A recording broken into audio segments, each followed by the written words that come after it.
येत्या 13 ऑक्टोबरला खळग हा सिनेमा प्रेक्षकांच्या भेटीला येतो आणि या निमित्तानं माझ्यासोबत आहे या सिनेमाची संपूर्ण टीम. तुम्हा सगळ्यांचं झी 24 तासमध्ये सगळ्यात आधी खूप खूप मनापासून स्वागत. तुम्हाला आम्ही सिनेमात याआधी एक मुख्य अभिनेता म्हणून पाहिलं आहे, पण या सिनेमात असं काही आम्हाला कळतं आहे की तुम्ही एक पाहुणा कलाकार म्हणून आम्हाला दिसणार आहात. सो का पहिल्यांदा असं पाहुणा कलाकार म्हणून यावंसं वाटलं आणि मुळात खळग या सिनेमाचे तुम्ही निर्माते आहात, सो काय प्रवास होता या सिनेमाचा सगळ्यांना? नमस्कार, मी तसा अभिनेता आहे, आजही अभिनेता म्हणतो मी सगळीकडे. माझं नाव रोहन पाटील. माझे पूर्वी धुमस, मजनू, मुसंडी असे 3 सिनेमे रिलीज झाले. एक माझं गाणं आहे बड्डे आहे भावाचा, आपल्या ग्रामीण भागात बड्डेला तेच गाणं लागतं. आणि जो आता खळग सिनेमा येतो त्याचा मी एक छोटासा अभिनेता आहे. अभिनेता म्हणजे मला त्या सिनेमात कुठेतरी एंट्री करायची होती म्हणून मी अभिनय केला, कारण त्यात माझ्या क्वालिटीचं किंवा माझ्या पर्सनॅलिटीला सूट होईल असं कॅरेक्टर नव्हतं त्याच्यामध्ये. पण एक पाहुणे कलाकार म्हणून त्यातही मी संधी सोडली नाही आणि ह्या सिनेमाचा मी निर्माता झालो.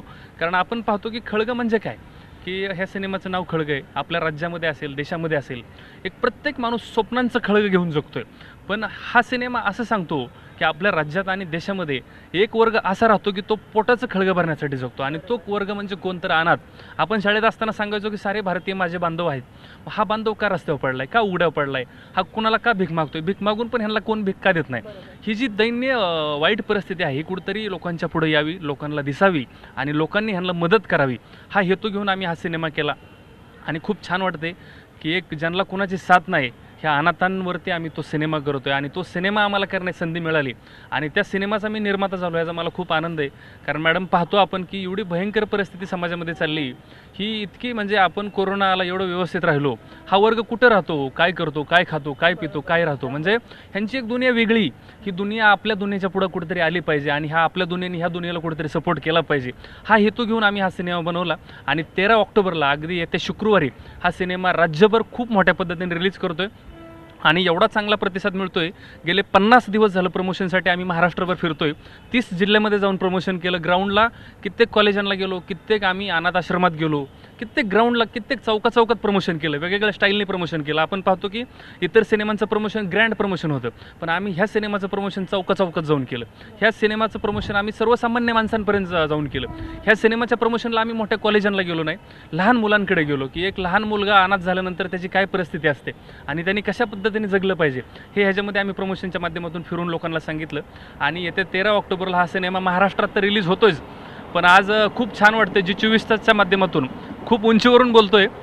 आणि हा सिनेमा मला आपल्या माध्यमातून सांगायचं आहे की महाराष्ट्रात सिनेमा मुसंडी मारेल, पण हा सिनेमा 7 समुद्रापार जाऊन ऑस्कर पुरस्कार आणल्याशिवाय सुद्धा राहणार नाही. एवढा चांगला सिनेमा झाला आहे. आणि मी महाराष्ट्रातल्या सर्व रसिक प्रेक्षकांना सांगायला मला आवडेल की एक माणुसकीच्या नात्याने, मी एक निर्माता म्हणून बोलत नाही, पण एक माणुसकीच्या नात्याने सांगतो की एक समाजात काय भयंकर परिस्थिती चालली आहे, एक अनाथाची काय दुनिया, हे जर बघायचं असेल तर येत्या 13 ऑक्टोबरला आपल्या परिवारासह खळग एकदा तरी बघितला पाहिजे. एक माणूस म्हणून माझी महाराष्ट्रातल्या सर्व प्रेक्षकांना विनंती आहे. सो तुझ्याकडे येते, तुला आम्ही या सिनेमात बघितलं आहे तेव्हा आणि आता तुझं जे तू रूपडं बदललंयस त्याबद्दल तुला आधी सगळ्यात आधी सॅल्यूट की तू वेगळा दिसतोयस खूप. म्हणजे लुकच चेंज आहे. म्हणजे जेव्हा मी ट्रेलर बघते तेव्हा मला असं खरंच नाही वाटत आहे की तुझ्याशी मी बोलते. सो तू हे स्वतःला कसं चेंज केलंस आणि काय होतं, तुला काय अडथळे आले किंवा काय होतं तुझं सगळं, याबद्दल मला सगळ्यात आधी सांगशील? नमस्कार, मी कार्तिक दोलतडे. खळगामध्ये मला लक्ष नावाचं कॅरेक्टर आणि लक्षाचं कॅरेक्टर कानात मुलाचं आहे. जसं की आता मॅडम म्हणले की प्रवास कसा केला, मी माझ्या कॅरेक्टरसाठी 1 महिना आंघोळ नाही केली, 15 दिवस ब्रश नाही आणि शेवटचे 15 दिवस तर जेवण एकदम बंदच केलं. तर 6 महिन्यात मला डायटिंग चालू होतं, कारण की एका अनाथ मुलाचं कॅरेक्टर होतं ना, अनाथ मुलाचं कॅरेक्टर दाखवतो नॅचरल. असं नाही वाटलं पाहिजे की आपण मेकअप करून रोज करतो, असं नाही. आम्हाला एकदम नॅचरल करायचं होतं की अनाथ मुलांना माझं कॅरेक्टर नंतर न्याय भेटला पाहिजे, चांगल्या लोकांनी सिनेमा बघून त्यांना न्याय दिला पाहिजे, असं माझं कॅरेक्टर होतं. आणि मला असं वाटतं की माझं कॅरेक्टर बघून त्यांना नक्कीच न्याय भेटून की एकदम नॅचरल ॲक्टिंग केली. असं नाही की कोआर्टिस्ट आणले त्यांच्या भीक मागितलं, असं नाही. ओरिजिनल गल्लीत जाऊन भीक मागितलं, गल्लीत मार बी खाल्ला आहे आणि ॲक्टिंगमध्ये ॲक्टिंग करताना पण ओरिजिनल मार खाल्ला आहे. लिंबाचे असे 4-5 लाकडं माझ्या अंगात तोडलेली की असं डुप्लिकेट वगैरे काय नाही, एकदम सगळं नॅचरल ॲक्टिंग केली. आमचा खळगा चित्रपट नॅचरल आहे एकदम आणि अनाथ मुलांना नक्कीच नाही भेटून. ज्या वयात मुलांचं शाळेत जायचं वय असतं, ज्या वेळेस की पोटाची खळगी भरण्यासाठी मुलं सिग्नलवर असतात, पण असं अनाथ मुलांसाठी नक्कीच काहीतरी केलं पाहिजे. लक्षाचं कॅरेक्टर अनाथ मुलांना हे सांगतं की अनाथ मुलांना मदत केली पाहिजे. आपल्यासारख्या लोकांनी अनाथ मुलांना मदत केली तर ते देवाची जागा त्या माणसांना दिल्याशिवाय राहणार नाही. अनाथ मुलांना मदत केल्यानंतर अजून ते एक त्यांना इच्छा असते की या माणसाने आपल्याला मदत केली, यांच्यासाठी आपण काहीतरी केलं पाहिजे आणि ते जिद्दीने काहीतरी करून ते काहीतरी नक्कीच घडतात. आणि असंच की सगळ्यांच्या आईवडिलांचं काही स्वप्न असतं, त्यानंतर ते अनाथ बी होतात. पण अनाथ झाल्यानंतर त्यांचं एक इच्छा असते की आपल्या आईचं स्वप्न होतं, वडिलांचं स्वप्न होतं की आपल्या मुलांनी काहीतरी झालं पाहिजे. तसं लक्ष्याचं पण काहीतरी चित्रपट स्वप्न आहे की आपल्या मुलांनी काहीतरी झालं पाहिजे, आणि लक्ष्या ते स्वप्न पूर्ण करतोय का नाही ती 13 तारखेला नक्की सर्वांनी बघा. थँक्यू. सो अजून एक प्रश्न तुला विचारायचा आहे. मी तुला हे बघते, सो हो. ह्याची स्टोरी मला ऐकून घ्यायला खूप आवडेल. तू वारकरी ते वारकरी आमचे आजोबांपासूनच आमचं घर वारकरी. आमची पंढरपूरला महिनावारी असती, हो. त्यामुळे मी पहिल्यापासून गण लावतो आणि आम्हाला देवाचं फार नाद आहे अख्ख्या घरालाच आमच्या नेहमी आजोबांपासून. दर हो, रोज चोवीस रोज रोज कायम असतं. हो, वारकरी. आणि आमची माऊलींची महिनावारी चालू असती. ओके. सर हा सिनेमा जेव्हा तुम्ही म्हणजे लिहिता केलाय हा सिनेमाला तुम्ही, तर या सिनेमात काय भावना होतं तुमच्या की याच्यावरच लिहितं व्हावं असं का वाटतं? नमस्ते, मी लेखक निर्माता गोवर्धन दोलताडे. हा चित्रपट मी एका रिअल क्ल्यूवरती लिहिलेला आहे. आणि क्ल्यू जर तुम्हाला सांगायचं म्हटलं तर एक शॉर्टमध्ये मी सांगतो. आम्ही एका देवदर्शनासाठी पूर्ण फॅमिली गेलो असता. त्या ठिकाणी एका गर्दीमध्ये एक 10-12 वर्षाचा मुलगा लोकांपुढे हात पसरत होता, मदत मागत होता, परंतु लोक त्याला काही मदत करत नव्हती. आणि अशा परिस्थितीमध्ये त्याला त्याच ठिकाणी त्या देवाला नैवेद्य घेऊन एक नवरा बायको येताना दिसले. आणि त्यांनी कुठलाही विचार न करता त्या नैवेद्याच्या ताटामध्ये एकदम झडप मारली. ते ताट खाली पडलं. जेवढे नैवेद्य हातात आले तेवढे घेऊन त्या गर्दीतून तो पळायला लागला. परंतु त्या गर्दीमुळे त्याला पळता आलं नाही आणि कुणीतरी चोर म्हणून त्याला त्या ठिकाणी पकडलं. तेवढ्यात ज्याच्या हातात नारळ होता, म्हणजे त्या बाईच्या नवऱ्याच्या, त्यांनी पाठीमागून जाऊन त्या मुलाच्या डोक्यामध्ये तो नारळ एवढ्या जोरात मारला की त्याचं पूर्ण डोकं, कपाळावरून पूर्ण रक्तबंबळ सगळं, म्हणजे रक्त वगैरे व्हायला लागलं. तरी तो मुलगा ते नैवेद्य खात होता. कारण तो त्या ठिकाणी मी जिथं उतारलो त्याला पाहिला त्यावेळेस तो चोर नव्हता. कारण मी विचार केला की हा चोर नाही, कारण हा बुकेचा चोर आहे, हा पोटाचा चोर आहे. म्हणून मला ह्या गोष्टीवरती काहीतरी होणं गरजेचं आहे. अशा अनाथ मुलांना कुठेतरी समाजातून कुठेतरी दिशाहीन होत असताना त्यांना कुठेतरी मदत झाली पाहिजे, त्यांना कुठेतरी चांगल्या मार्गाला आणलं पाहिजे. कारण तेच नैवेद्य देवापुढे जाणार होते आणि तिथून कुठेतरी टाकून दिले जाणार होते. परंतु हे टाकून दिलेलं नैवेद्य जर हा मुलगा खाता असेल तर निश्चितपणाने त्या ठिकाणी त्यांना तिथं देव पावणार होता. आणि ते लोकांना आजकाल कळत नाही. मी एकच सांगेल शॉर्टमध्ये की माणसातला देव शोधणारा हा चित्रपट आहे. तुम्ही देव जर पाहायचा असेल आणि देव जर तुम्हाला शोधायचा असेल तर नक्कीच तुम्ही ज्यांना गरज आहे अशा अनाथांना मदत करा. मी भीक म्हणणार नाही, कारण त्यांना भीक मागायचा अधिकार जरी नसला तरी त्यांना मदत म्हणजे मागण्याचा अधिकार आहे. कारण त्यांनी काम बघितलेलं असतं, लोकांना मदत मागितलेली असती आणि वेळ त्यांच्यावरती आलेली असते. कारण जाणून बुजून कोणी भीक मागत नाही, जाणून बुजून कोणी मदत मागत नाही. कारण माणसाचा हा एक म्हणजे गुणधर्म आहे. कारण माणूस एक वेळेस आत्महत्या करतो पण भीक मागत नाही. परंतु जे जगायची एक ज्यांच्यात उन्मेद असते ती लोक समाजापुढे हात पसरतात आणि कुठेतरी आपण एक त्यांना त्या ठिकाणी मदत करायची. मी विनंतीने म्हणजे तळमळीने सांगतो की आम्ही राज्यभर आज ह्या चित्रपटाचं 50 दिवसापासून प्रमोशन करतोय आणि त्या प्रमोशनचा शेवट आज आपल्या झी स्टुडिओमध्ये आम्ही या ठिकाणी करतोय आणि खूप आनंद वाटतोय. राज्यातून खूप चांगला सपोर्ट आहे आणि हा चित्रपट नक्कीच आमच्या आत्तापर्यंतच्या कारकिर्दीमधला सगळ्यात सर्वोत्कृष्ट चित्रपट होईल असं आम्हाला वाटतं. आणि 13 ऑक्टोबरला हा चित्रपट संपूर्ण राज्यभर रिलीज करतोय. 1-2 तारखा पण आम्ही चेंज केल्या का केल्या ते आमचे डिरेक्टर सांगतील, कारण काही गोष्टी डिरेक्टरवरती डिपेंड राहतात. त्यामुळं 13 तारखेला हा चित्रपट नक्की पहा. धन्यवाद.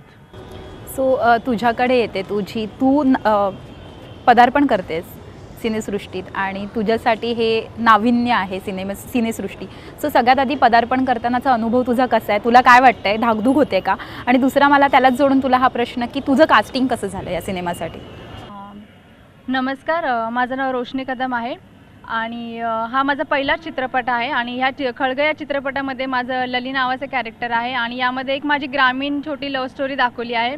आणि माझं सिलेक्शन कसं झालं ते सांगते मी मुंबईची आहे प्रॉपर आणि मी मुंबईला खूप सारे ऑडिशन्स दिले पण सिलेक्शन कुठे झालं नाही. पण एका ग्रामीण भागातून माझं सिलेक्शन झालं. मी सोलापूरला एक चित्रपटाचं ऑडिशन होतं आणि त्या चित्रपटासाठी मी ऑडिशनला गेली होती. पण ज्या चित्रपटाच्या ऑडिशनला गेली होती तिथं माझं सिलेक्शन नाही झालं. मग तिथल्याच एका व्यक्तीने आमच्या चित्रपटाचे जे निर्माते आहे गोवर्धन दोलताडे त्यांना कॉल केला आणि सांगितलं की मुंबईहून एक मुलगी ऑडिशनसाठी आली आहे आणि आम्ही त्यांना आबा बोलतो. तर त्यांना कॉल केला आणि सांगितलं की तिचं सिलेक्शन नाही झालं आहे. मग आबांनी त्यांच्याकडनं कॉन्टॅक्ट नंबर घेतला आणि मला कॉल केला आणि 2-3 दिवसांनी मला आबा आणि आमचे चित्रपटाचे जे डिरेक्टर आहे शिवाजी दोलताडे सर हे दोघं मला मुंबईला भेटायला आले आणि त्यांनी मला म्हणजे सांगितलं ह्या चित्रपटाविषयी सगळं. आणि म्हणजे मला असं वाटलं नव्हतं की मला याच्यामध्ये लीडमधून घेतील म्हणून. मला असं वाटलं 5-10 मिनिटाचा काही रोल असेल, पण मी दोघांचे आभार मानते. त्यांनी मला याच्यामध्ये ॲज अ लीड म्हणून घेतलं अशा प्रकारे माझी कास्टिंग झाली आणि रोल म्हटलं की आणि कसं मला अनुभव नव्हता, पहिलाच चित्रपट आहे. तर आमचे जे चित्रपटाचे डिरेक्टर आहे शिवाजी दोलताडे यांनी 15 दिवसाचा वर्कशॉप ठेवला होता आणि आम्हाला पूर्ण कॅमेरा कसा फेस करायचा, ॲक्टिंग वगैरे प्रॉपर त्यांनी शिकवलं मला. दोघांचे खूप आभार आहे. दोघांनी मला चांगलाच ब्रेक दिला. थँक्यू.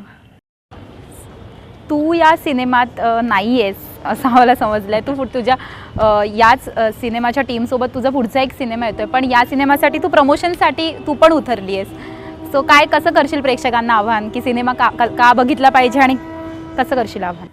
नमस्कार, मी दर्शनी दाभाडे. तर मी तर आज तुम्हाला सांगते, खळगं म्हणजे एका अनाथ मुलाचा विषयी त्याच्यावर सगळं सांगितलं आहे. तर खळगं म्हणजे एक अनाथ मुलगा त्याचं पोट भरण्यासाठी जो संघर्ष करतो त्याला खळगं म्हणतात. तर मला प्रमोशन करताना खूप आनंद वाटतो का खळगं म्हणजे एका अनाथ मुलाला त्याच्या जीवनात त्याचं पोट भरण्यासाठी किती संघर्ष करावा लागतो हे खळगं या चित्रपटातून आपण दाखवलं आहे. तर मला आबा यांचे पण म्हणजे त्यांनी ती स्टोरी लिहिली, तर त्यांचे पण खूप आभार मानावा वाटतं की कारण त्यांनी खळगं हा चित्रपट एका अनाथ मुलावर लिहिला आहे.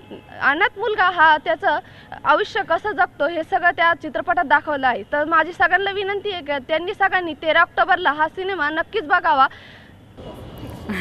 तुझ्याकडे येते, तुझं या सिनेमासाठी कास्टिंग कसं झालं, काय अनुभव होता आणि सगळ्यात प्रवासाचा संपूर्ण चित्रपटातला प्रवास तुझा कसा होता, काय किस्से होते सांगशील? नमस्कार, मी बहिराणा जाधव. मी एका दुकानामध्ये बसलो होतो. त्यावेळेस आबा म्हणजे हॉटेल होतं, हॉटेलमध्ये आबा आले आणि आबांनी माझ्याकडे पाहिलं की हा मुलगा जरा म्हणजे माझी त्यावेळेस तब्येत होती आणि तब्येत कमी पण करायला सांगितली होती कारण की अनाथ दाखवायचं होतं मला. मग आबा म्हणले तुला पिक्चरमध्ये काम करायला आवडेल का? हां म्हणलं चालेल म्हणले, काय प्रॉब्लेम नाही. मग चालेल म्हणले, ठीक आहे तुला देतो संधी म्हणले. 15 दिवसातून कॉल आला मला आणि मी शूटिंगला आलो. शूटिंगला आल्यानंतर आमचं वर्कशॉप घेतलं शिवाजी सरांनी, बॉस म्हणतो मी त्यांना, आणि आबांनी पण मला खूप संधी दिली. आणि मला असं वाटत होतं की मी साध्या कुटुंबातला आहे आणि मला एवढं वाईट वाटतं की मी कधीच कोणाशी भांडलो नाही, कोणाशी काय बोललो नाही, पण मला विलनचं कॅरेक्टर दिलं आणि मला त्या ठिकाणी हिरोला एवढं मारायला लावलं की 13 ऑक्टोबरला तुम्ही कसं मारले ते बघा. सर पुन्हा एकदा तुमचं झी 24 तासमध्ये स्वागत. बऱ्याचदा भेट झाली आपली. सो या सिनेमावर या विषयावर चित्रपट बनवावा, या विषयावर पुढाकार घ्यावा असं का वाटलं सर तुम्हाला, आणि या विषयावर चित्रपट बनवावा हे डोक्यात कसं होतं सर? नमस्कार, मी शिवाजी दोलताडे. खळगं चित्रपटाचं डिरेक्शन मी केलेलं आहे. कारण आपण पाहतो की समाजामध्ये खूप अशी अनाथ मुलं आहेत, त्यांची स्वप्न असतात, त्यांच्या आईवडिलांची खूप स्वप्न असतात, पण अक्षरशः त्यांच्या स्वप्नाचा चुराडा होतो. चुराडा झालेला आपण पाहतो कारण त्याच्याकडे कोणीच लक्ष देत नाही. आपल्याकडे जरी कोणी भीक मागण्यासाठी जरी आलं तरी आपण देत नाही, साईडला हो म्हणतो किंवा त्याला जवळ करत नाही. पण त्यांची स्वप्न असतात, त्यांच्या आईवडिलांची स्वप्न असतात, पण ते स्वप्न पूर्ण कोण करणार, कधी करणार, ह्या खूप मोठ्या समस्या आहेत. आणि त्यांची जर स्वप्न पूर्ण नाही झाली तर ते दुसऱ्याची स्वप्न उद्ध्वस्त करायला मागं पुढं पाहत नाहीत. मग ते कुठल्याही वळणाला जाऊ शकतात. त्यातलेच काही जण गुंड मानतात, काही जण मारामाऱ्या करतात, म्हणजे वाटेल ते काम मिळेल ते करतात. छोट्या छपासाठी ते काही गोष्ट कुठलंही पाऊल ते उचलू शकतात. तर मी आणि आबा जसं आत्ता आबांनी सांगितलं की विषय कसा सुचला, तो विषय सुचल्यानंतर आम्ही विचार केला की नाही म्हणलं याच्यावरती आपण चित्रपट करायचाच, कारण याच्यावरती चित्रपट बनणं खूप गरजेचं आहे. मग आम्ही अनाथाची जी व्यथा आहे, फक्त व्यथा न दाखवता त्यांच्या वेगवेगळ्या कथाही दाखवलेल्या आहेत आणि खूप त्या इंटरेस्टिंग आहेत. म्हणजे हा फक्त सामाजिक विषय नाही, हा फुल एंटरटेनमेंटचाही विषय आहे.